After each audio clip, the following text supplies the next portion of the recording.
Ce que vous écoutez là, c'est le son du chantier de Notre-Dame, mais au Moyen-Âge. En 1170 précisément. En 2024, ça donnerait plutôt ça. C'est un chantier de BTP. Donc on est plutôt sur un niveau sonore de 80 à 100 décibels. Voici Mylène Pardouen, et c'est à elle qu'on doit justement ce son du passé. Parce que son métier, c'est archéologue du paysage sonore. J'ai pas de truelle, mais je vais aller chercher les informations dans les sources. Les sources, ce sont des documents d'histoire, de géographie, d'urbanisme, de sociologie, d'anthropologie, qu'on trouve dans des journaux, des testaments, des PV de police, la littérature, la peinture. Pour 3 minutes de diffusion, par exemple, on peut monter jusqu'à environ 300-400 heures de recherche. Et tout ça lui permet de détecter à quoi ressemblaient les sons par le passé. Par exemple, comment sonnait un champ de bataille napoléonien? À quoi ressemblait l'ambiance du château de Versailles au XVIIIe siècle? Pour recréer une ambiance, la docteure en musicologie enregistre des sons d'aujourd'hui, notamment en documentant les gestes des artisans. La majeure partie des sons qu'elle utilise est captée sur le chantier de Guédelon, en Bourgogne, où on a construit un château avec des techniques du Moyen-Âge. Pour Notre-Dame, elle s'est rendue à Sens pour enregistrer les cloches similaires à celles de la cathédrale parisienne, et elle a pu installer des micros sur le chantier. On a des séquences de 5 minutes et on allait relever les disquettes tous les 15 jours.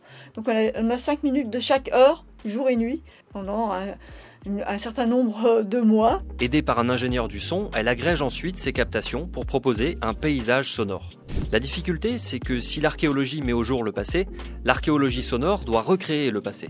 Un paysage, on va avoir un sapin, on va avoir un pont, donc on a des éléments qui sont tangibles. Un paysage sonore, il n'est là que la fraction de seconde où ça s'écoule.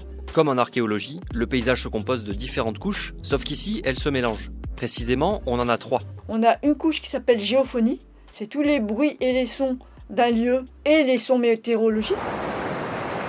Juste au-dessus, on est en biophonie, donc c'est tous les bruits et les sons des êtres vivants. Certains mettent les humains à ce niveau-là, d'autres préfèrent mettre les humains sur le dernier niveau, l'anthropophonie, tous les bruits et les sons qui sont générés par les humains. Alors à quoi ça nous sert ? Ces travaux, pour lesquels elle a été récompensée plusieurs fois, permettent de contrer une idée biaisée qu'on peut se faire de la réalité du passé. Je prends un exemple qui est simple. Il y a des forgerons sur le chantier de Notre-Dame. Forgeron, on entend plutôt une enclume qui teinte, qui fait cling, cling, cling, cling, cling. Une enclume médiévale, elle sonne mat, clac, clac, clac. Et puis des historiens peuvent s'en servir pour documenter leurs recherches, des architectes pour prendre les bonnes décisions en cas de reconstruction. On est donc à la fois un pied dans le passé et puis un pied dans le présent qui mord un peu le futur d'ailleurs. Car ce travail permet enfin de mettre en valeur le patrimoine pour les générations suivantes.